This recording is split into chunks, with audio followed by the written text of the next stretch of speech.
Bienvenue dans cette vidéo, donc on va voir quelle tête a un atome. Alors, on va regarder d'abord des images les plus fines qu'on puisse avoir en laboratoire avec un microscope à effet tunnel. Et on va se rendre compte qu'on ne peut pas distinguer grand-chose. On voit, si on peut avoir des images extrêmement fines de la matière, on voit des petites billes en fait. Donc ces petites billes vont correspondre à des atomes. Et on ne peut pas aller plus loin. Donc ce qui veut dire que en fait, la description de l'atome, elle est pour une bonne part en fait imaginée suite à des expériences qui ont pu être faites par le passé. Alors donc du coup, il y a des modèles qui ont été imaginés, donc ça a commencé en 1808, même si l'idée d'atome date des Grecs, donc c'est-à-dire en 500 ans avant Jésus-Christ. En fait, le premier modèle va dater donc de seulement 1808, donc avec Monsieur Dalton, donc qui était un Anglais. Ensuite Thomson, un autre Anglais, donc qui imaginait un pudding, donc c'est-à-dire que l'atome était une matière un petit peu visqueuse et il y avait les électrons qui étaient dedans, puisqu'on savait à cette époque que les électrons pouvaient s'arracher.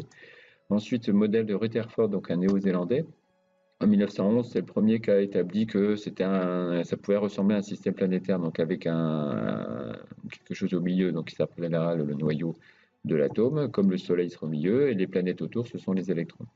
Donc en fait, ce modèle-là, il a ses limites, et donc Monsieur Bohr va l'améliorer un petit peu. Alors même si sur l'image, on a l'impression qu'on a encore un effet un petit peu planétaire, en fait, simplement, les électrons lancent ça sur des niveaux d'énergie, donc on pourrait appeler des étages, et ils peuvent passer d'un étage à un autre. Ensuite, il a fallu attendre 1927 pour avoir l'image actuelle, en fait, qui n'a pas beaucoup évolué depuis. Donc, c'est-à-dire qu'on a toujours le noyau au milieu et l'électron qui se promène autour, mais sans avoir de trajectoire bien particulière, bien précise. Et donc, on peut simplement avoir une idée de l'endroit où il peut être. Donc là, c'est en fait superposition de plusieurs images où on a l'électron qui était à plusieurs endroits et on voit plus souvent où est-ce qu'il peut être. Alors, donc on va commencer par noyau atomique. Le noyau atomique, c'est en fait un petit sac de billes, mais dans ce sac de billes, il y en a deux sortes. Donc c'est pour ça que c'est représenté par deux couleurs, mais dans la réalité, il n'y a pas de couleur au niveau du noyau atomique. Et donc ces deux billes différentes, il y en a un qui s'appelle le proton et l'autre qui s'appelle le neutron. Du coup, le noyau, il est ici, au centre, donc avec ce petit sac de billes avec deux billes différentes. Et en fait, il y a les électrons qui vont se promener autour. Donc, si jamais on accumule les images qu'on peut superposer, en fait, on va se retrouver avec une accumulation des électrons à une certaine zone plus précise. Donc, c'est là où ils sont le plus souvent. Et autour, ils sont moins souvent. On va regarder ça sur une animation. Donc, l'électron qui a une trajectoire qui est complètement aléatoire, donc on a du mal à le suivre. Et si jamais on fait l'accumulation, c'est-à-dire comme si toutes les positions étaient accumulées sur une même image, ça va nous donner ceci. Donc on peut voir que l'électron, on sait qu'il a une certaine distance privilégiée. Après, il peut être plus près, il peut être plus loin. Mais donc c'est l'image vraiment moderne qu'on peut avoir de l'atome actuellement. Donc si on pouvait prendre une photo d'un atome, on aurait quelque chose comme ça, c'est-à-dire un noyau au centre avec deux types de billes, les protons et les neutrons, et autour on aurait des électrons. Bon, la proportion est très très mal respectée. En fait, le noyau serait vraiment beaucoup plus petit par rapport aux électrons, ce qui fait qu'on aurait toute une zone de vide qui serait bien plus énorme que ça. En fait. Donc finalement, pour résumer, on a trois particules élémentaires. On a les protons et les neutrons qui sont dans le noyau. Leur symbole, ça va être P+, parce que le proton est positif. Le neutron, c'est juste N. Et l'électron qui est autour du noyau, donc dans ce qu'on appelle le nuage électronique, il se notera E- parce qu'il est chargé négativement. Donc on va regarder ça sur une autre animation. Voilà, en fait j'ai un stock de protons, neutrons, électrons et je vais pouvoir les placer. En fait, on voit que si je ne me mets pas au milieu, je ne peux pas placer les protons. Pour l'instant, je vais juste laisser ça. Donc les neutrons, je peux les installer. Voilà, donc je peux avoir mon sac de billes qui est au centre, un mélange de protons et de neutrons, donc ils peuvent s'accumuler. Ensuite, les électrons, eux, vont pas aller au milieu, ils vont aller donc autour, c'est les niveaux d'énergie, et ils vont se positionner tranquillement. Voilà, donc on a la structure donc habituelle d'un atome ou d'un ion qui va être un noyau au centre et des électrons donc qui se promènent autour. Donc qu'est-ce qui va différencier un atome d'un ion? Par exemple, ici, je vais avoir un nombre d'électrons qui va être supérieur au nombre de protons. On va se retrouver avec un ion négatif.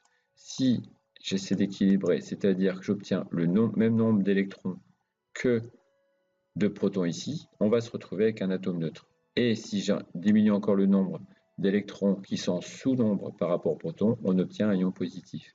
mais qu'est-ce qu'on peut remarquer? C'est que quoi qu'il arrive, il y a un noyau, il y a des électrons autour, c'est simplement le nombre d'électrons par rapport au nombre de protons qui va définir un ion positif, un atome ou un ion négatif. Donc les ions sont-ils très différents des atomes? En fait, pas tellement. Les atomes et les ions, ils ont la même structure, à savoir un noyau contenant des protons et des neutrons et un nuage d'électrons autour. La différence vient du fait que le nombre d'électrons, qui n'est pas le même par rapport aux protons, fait que donc on ne va pas avoir une charge identique tout le temps. On va avoir soit une charge nulle, soit une charge négative, soit une charge positive. Donc finalement, si on reprend cette photo ici, on va essayer de voir, quand on regarde comme ça directement, on ne peut pas savoir si c'est un atome ou un ion. On est obligé de compter les protons. Si les protons, je dis que c'est les rouges, il y en a 1, 2, 3, 4, 5, 6, 7, 8, 9, 10.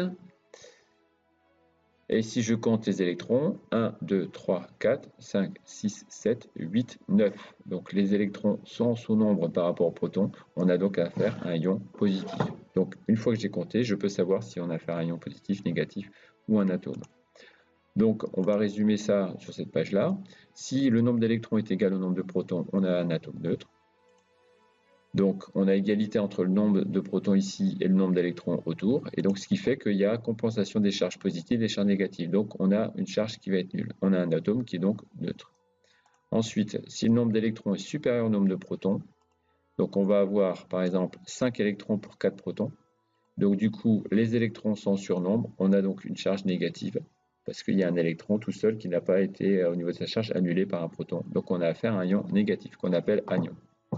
Et dans le troisième cas, si le nombre d'électrons est inférieur au nombre de protons, comme ici, on a toujours 4 protons, mais seulement 3 électrons. Dans ce cas-là, les protons sont en surnombre, et donc on a une charge globale qui va être positive, et donc on a affaire à un cation.